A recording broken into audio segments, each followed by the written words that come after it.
All right, I think we're ready to start.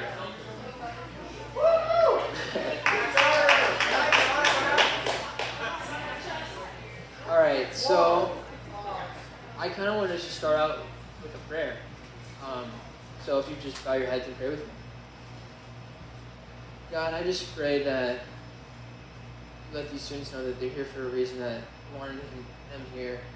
And I just pray that you speak through me, because this isn't your message, or this isn't my message, this is your message, and I'm not trying to take the credit for it. I'm not trying, it's because it's all you, and I just pray that you speak through me tonight.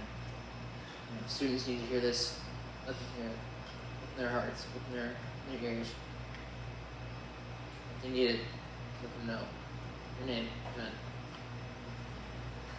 Alright, so I want to explain to you how I was originally not going to do this topic. I was originally going to do something about faith, and then, funny enough, I watched an Instagram reel about what I'm doing now, and I decided to just look into it more. The more I looked into it more, the more I felt the Holy Spirit saying, drop everything that you just had, everything that you prepared a week for, throw it out the window. Don't use it. And I spent the next probably week after that doing this, rushing around, and spending a lot of my free time and staying up really late trying to figure this out. But I think I have a decent message here. So we're going to try it.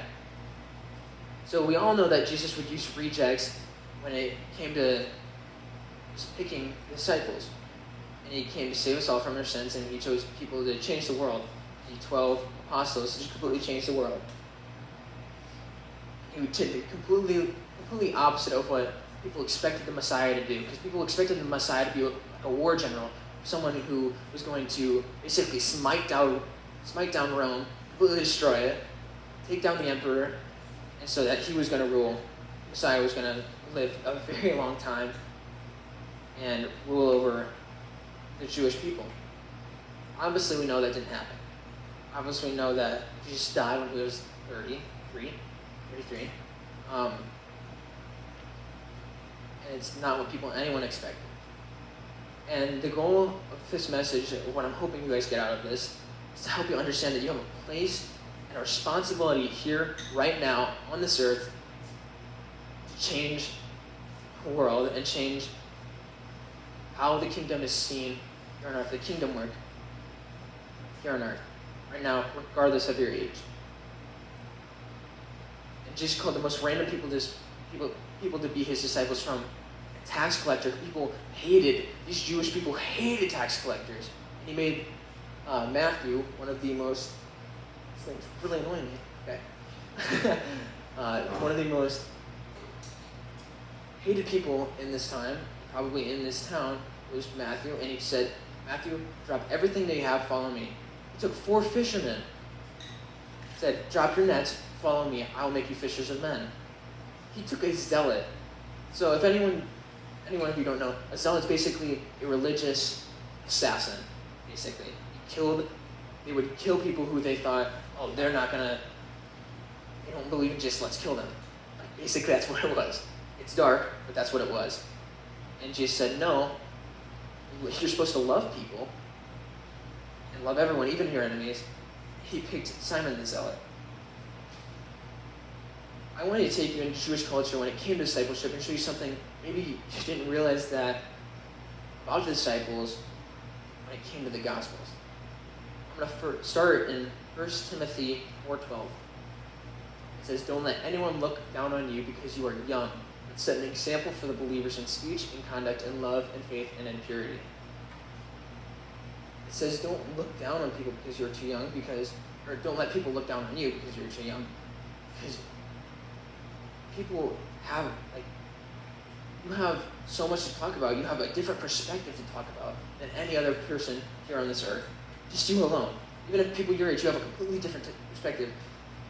Even probably if you've read a passage in a small group, each one of you is going to bring something different to the table. I know that in the Bible study that we do, my small group does every morning, or every Wednesday morning, we all find something different to talk about. Something clicks differently with each one of us. We're also called to set an example to the non-believers, to the people who don't really think that Jesus is real, the people who don't believe Jesus died for us. We're called to live the way Jesus wants us to live how Jesus lived. We're called to set an example in speech, in conduct, in love, in faith, and purity. It's all 1, 2, 3, 4, 5, 6, all 6. All of them. Not just one. Wait, did I count that right? 5. It's 5. It's 5. But he calls us to do every single one of them, not just one. Can you imagine going to school, each one of us doing exactly what it says to do in 1 Timothy 4:12? Can you imagine each one of us living our lives like that? It would change our school. How even this entire youth group just changing the way our school operates. Because you can reach so many people. I think the Gospels gave a perfect example of this, of people looking down on people because of their youth. And I'm going to kind of show you through this. I have a bunch of examples that kind of prove that disciples were a lot younger than we thought. Matthew 17:24 through 27. It says, after Jesus and his disciples arrived in Capernaum, the collectors of the 2 drachma temple tax came to Peter and asked, doesn't your teacher pay the temple tax? He says, yes, he does, he replied. When Peter came into the house, Jesus was the first to speak. What do you think, Simon?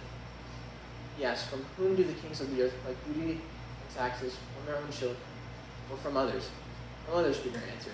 And the children are exempt, he said to him, but so that we may not cause offense, go to the lake and throw your line, take the first fish you catch, open its mouth, and you'll find a 4 drachma coin. Take it and give it to them for my tax and yours. So this is basically the old version, from what I understand, of tithing. So that they would go into this temple, they would give up an offering, give up a payment to walk into this temple, which was a 2 drachma coin per person, and they would go and worship God.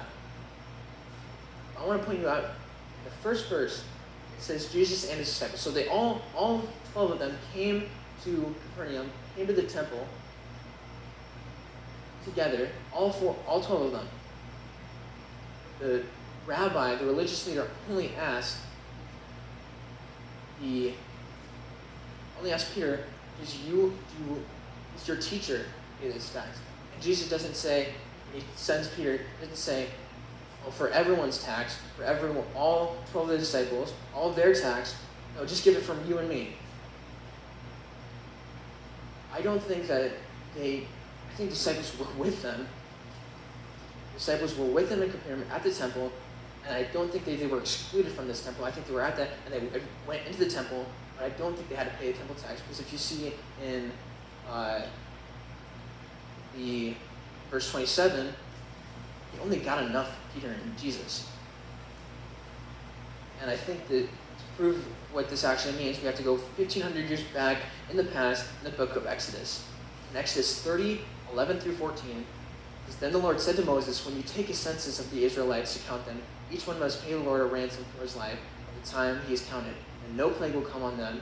When you number them, each one who crosses over to those already counted is to give half a shekel, according to the sanctuary shekel, which weighs 20 gerahs. This half shekel is an offering to the Lord. All those who cross over those 20 years old or more are to give an offering to the Lord. So this is basically a different currency, but it's the same process. They had to give an offering to the temple, offering to God, offering to the temple, to worship. In verse 14, it says, all who cross over those 20 years old or more are to give an offering to the Lord. So this means that only 20 people, 20 years or older, had to pay this tax. This didn't mean that people who were younger were excluded from this temple. No, it means that they didn't have to pay. So, when he asked Peter, does your teacher pay the temple tax? We already know that Jesus is 30 when he started his ministry. We know that Jesus is at least 30. And he only asked for 2. I think it's all the disciples, from what I've seen, all the disciples were there, didn't have to pay because they were younger than 20.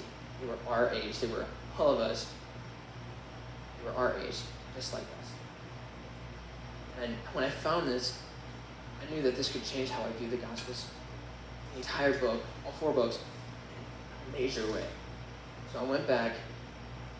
I knew this wasn't enough to convince even myself. So I decided to look back in Jewish culture, look back in how they operated in that time period. Decided to just do a lot of research. So in the Jewish culture, when you turned 18, it was normal for you to have an arranged marriage, arranged wedding. This is why historians believe that Peter was one of the oldest, because he's the only one mentioned to have a wife. He's the only one who had to pay the temple tax of the disciples. In Matthew, it says that Peter's mother-in-law was sick and that Jesus healed her. And as soon as Jesus healed her, they started waiting on him and the disciples. So that's why historians believe that Peter was around early to mid-20s. The cultural norm in Jewish culture was that Jewish men would usually start their religious training at age 5, and they would continue training until around the age of 13. At that point, that the rabbis would pick and choose who they saw that of the 13-year-olds. They thought he has a gift of speaking, or he has a gift of speaking about God. He has that gift. And they would choose a disciple. They would choose a person, choose a child. They would disciple them until the age of around 30, where that child would then start finding other people to disciple and start their religious training.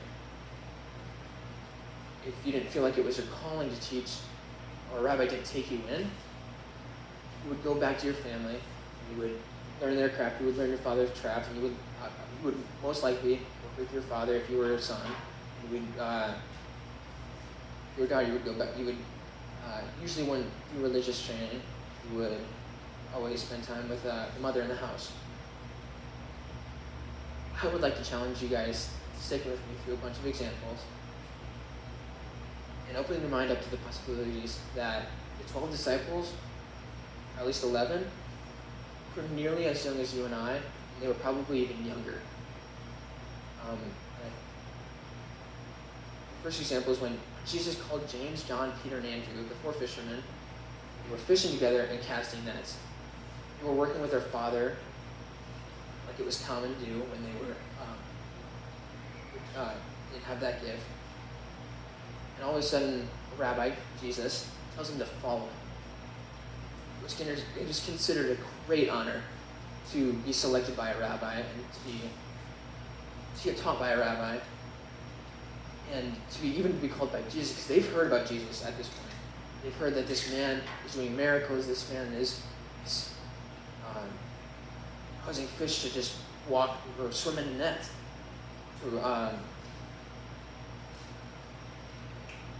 So Jesus, they already heard about Jesus, and all of a sudden he's asking these 4 people, follow me, drop your nets, follow me. In Matthew 8:23 through 27, all the 12 disciples already are with him. It says, then he got into the boat, and his disciples followed him. Suddenly a fierce storm came up on the lake, so that the waves swept over the boat where Jesus was sleeping. The disciples went and woke him, saying, Lord, save us, we're going to drown. He replied, you of little faith, why are you so afraid? Then he got up and rebuked the winds and the waves, and it was completely calm. The men were amazed and asked, what kind of man is this? Even the winds and the waves obey him. Some historians believe that the disciples were around the same age as Jesus, maybe a little bit younger. But at that point, the 4 fishermen would have been experienced enough, worked long enough with their father to know how to handle this situation, how to handle these waves. Because the Sea of Galilee, which is basically just a big lake, it's not really a sea.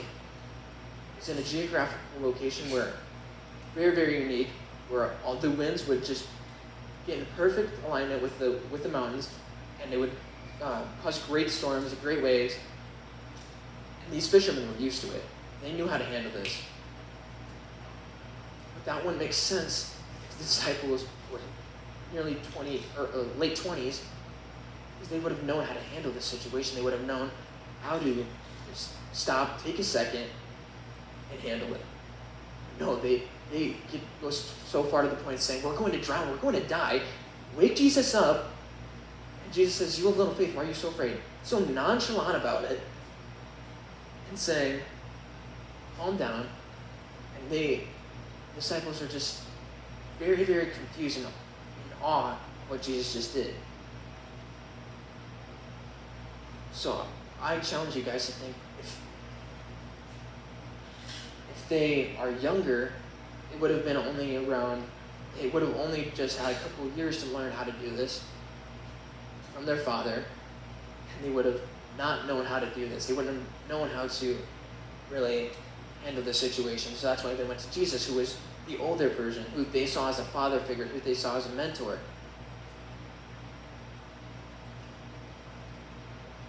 I think this is a perfect example of how the disciples were so young and they were so inexperienced, they didn't know what to do. The second piece of evidence that I have is in John 13:5. This is in the New International Version. This is during the Last Supper, and this is John, and he's saying, he's just leaning back against Jesus. He asks him, Lord, who is it? So when I first read this, I've read this a lot of times, because I've read the crucifixion story a lot, and I've never really thought about that as like, that's not weird, that's normal. These are grown men that they're just leaning up against each other. They're like, they're friends. It's completely fine. But I was just curious, and I was just kind of looking around, and in the same verse, King James Version, I decided to go back to that. And if you guys don't know, King James Version is basically the more reliable version of the Bible. It's basically that it's more direct to the source, direct translation. And it's in the King James Version, it says, then lying on Jesus' breast, saith unto him, Lord, who is it? That's kind of weird if they're two 30-year-olds. That's kind of like, hey man, like, come on. Like, if I was Jesus, I'd been like, calm down, man. I was like, we're not that close. We spent the last 3 years together, but this would make sense because they think that John is, the historians believe that John was the youngest disciple because of how long he lived. He wrote Revelation. He was one of the, he didn't get killed by the Romans or by anyone. He lived, he was exiled by I think the Romans, but I could be wrong. But he lived the longest, and based off time periods and when he died, they think he was the youngest. They think he's around 15 at this point of when he's with Jesus. So this would make sense if he's laying on top of him, basically, and laying his head on his chest, and saying, talking to him, because John would have seen him as a father figure. He would have seen him as a mentor, because he hasn't really seen his father. John hasn't seen his father probably 3 years at this point. He would have seen Jesus as a comforter, as a person he could trust. So I think this is the only way that this makes sense, that these people are younger, and it doesn't make sense if they're older. In 1 Timothy 4:14, do not neglect your gift, which was given you through prophecy when the body of elders laid their hands on you. God gave every single one of you a specified gift, specifically for you, that only you can use perfectly, that only you can use to how he wants his plan to pan out. God gave it directly to you. I spent years trying to neglect my gift of speaking about God, and I think we all have that gift. It's whether we use it or not. I spent years trying to neglect because I didn't want to speak about Jesus, because that would lose me friends, that would outcast me. I was in a friend group that constantly knocked me about my faith, and I didn't care about it because I didn't want to lose friends. I was scared of taking that step. I was afraid of what people would think about me for believing in Jesus. And I always believed in Jesus from the time I started going to Waypoint, which was around middle school. I always believed in Jesus, but I didn't really truly give my life up to Jesus until about a year ago. From my experience, if you neglect your gift, it's just gonna hurt you. It's gonna destroy you, and you feel like you're not fulfilling your plan. I'm telling you guys, it's not enough to just believe. You have to believe more than others. You have to follow him. Like I said in the 1 Timothy 4:12, you have to set an example. You have to lead by example, because we're all called to lead. We're all called to lead.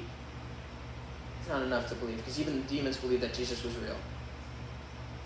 Even demons said, Jesus, you're God. It's not enough to just believe. You have to live like it. God did not call us to sometimes pursue him or pursue him when it's convenient. He says the opposite. He says that don't say when the world attacks you, take heart, because I overcame it first. I understand what you're going through. He knew that the world was going to attack us. He says, no, take heart, because you have me. Because I've done it. Ask me how to do it. God wants us to have a personal conversation with him, because he's experienced this. He knows how to do it. We're called to be ambassadors. Mitchell and Blair, if you were there last Sunday, Mitchell and Blair talked about how we're ambassadors of Christ. We're part of the bodies of Christ. And if we don't have one part of it, it just doesn't work. If the body doesn't work like it's supposed to. Each one of us have a part in it. Each one of us have a gift that we bring to the table, and we need to use it. And it frustrates me when I hear people say, I don't like reading the Bible. It's not interesting. Guys, this is a book from your basic. This is a book essentially from your Father. Think about it.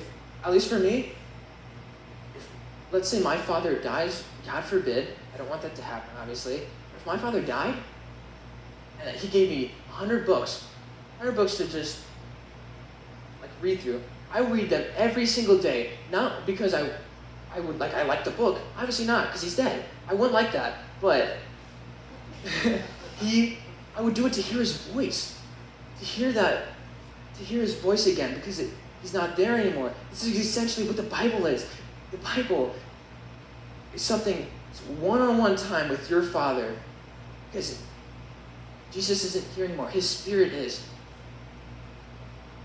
So, Mitchell has said this before. If you call yourself a Christian, act like it. Everyone is going to make mistakes, and that's fine. Jesus knew that we're going to make mistakes. If you're not going back to him, and you're just saying, oh, I'm fine, let's live in my sin, live in this place that I've dug myself into, and I'm just going to deal with it later. No, stop calling yourself a Christian if you're just going to do that. Because that's not what a Christian is. A Christian is supposed to die for himself, or die from his sins, to give that to God, to submit to Jesus. Because if you call yourself a Christian and living in the world, purposely sinning and giving Jesus a bad name, you're making every single other Christian look bad. You're making people who would be Christian, who would love to hear the word of God, and you're basically pushing them away because they don't want to be like the person that they're seeing. They don't want to be like the person that is not for God, but calls themselves a Christian. So use your time here on earth to honor God, not yourself. Because Jesus chose people like us to change the world. He's trying to do the same with all of us right now. I don't know, this is just me. I think this should be it for everyone. I'd rather be rejected by the world and remembered by Jesus and pursuing Jesus than to be pursued by the world and give myself for the world and forget the person who pursued me first. And that was Jesus. Jesus never stops pursuing you. You just have to turn around and say, God, I messed up. Please take me back. And Jesus is going to say, child, it's okay. I knew this wasn't possible for you. That's why I'm here. That's why I'm here to guide you through it, because I lived through it first. So the question is, are you going to drop everything to follow him, just like the disciples, like Peter, Andrew, James, and John? Drop your nets and become fishers of men. I'm hoping you do, because Jesus wants to use you in so many ways. And he knows how he can use your gift. And I'm telling you guys from experience, his plan is way better than our plan. Jeremiah 29:11 says, my plan is for you. There's not you. We have to trust him because he knows how to deal with this stuff. You guys bow your heads. Jesus, you gave each and every one of us a specified gift. A gift knowing that no one else can use it as us. Sometimes it's hard to use that gift. It's hard to give in to you. It's hard to take that and run with it. I just pray that the student here feels like they can't use their gift. I pray that you just comfort them. You say, use it because I gave it to you. Trust me. I know the plans I have for you. And it's not to harm you. Lord, I just pray that you use these students because they want to follow you. In your name.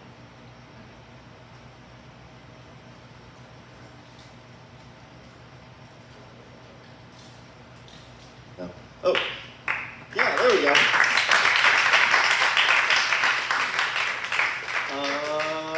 Okay, couple quick announcements. So Carter spoke this week, obviously. Next week, Grant will be up here. I'm excited for that. The week after that, Noah is going to speak. Noah's going to be up here, and I will be doing middle school. And then the week after that, we're having a baptism service. So it'll be here, normal time. We'll meet downstairs. Everything will happen downstairs. If you have not been baptized and you are interested in being baptized, or you have questions about baptism, or just anything at all, talk to your small group leader, talk to me. But yeah, I'd love to have that conversation with you. I'd love to move forward with that if that's something you're interested in.